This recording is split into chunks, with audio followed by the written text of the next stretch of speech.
হওয়ার সাথে গরমিল হলে সেটা অসত্য হবে, অগ্রণীয় হবে। এই কনসেপশনটা থেকে আমাদের বেরিয়ে আসতে হবে।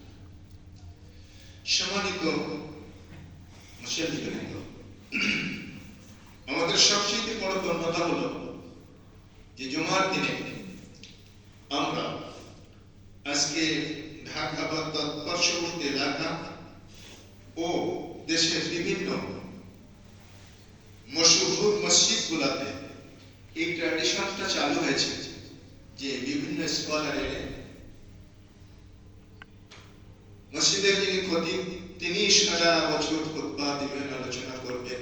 এর থেকে বেরিয়ে এসে বিভিন্ন স্কলারদেরকে দাওয়াত দিয়ে দূর দূরান্ত থেকে এনে আমরা জ্ঞান আহরণের জন্য একটা পদক্ষেপ গ্রহণ করেছি। এটা মাশাআল্লাহ ভালো পদক্ষেপ, কিন্তু বিষয়টা হয়েছে যে আমি অনুপস্থিত।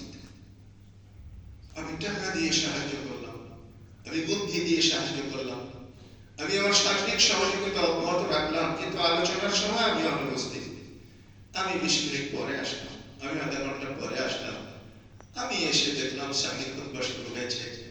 এই যে দ্বন্দ্বতা, এটাই আমাদের সবচেয়ে বেশি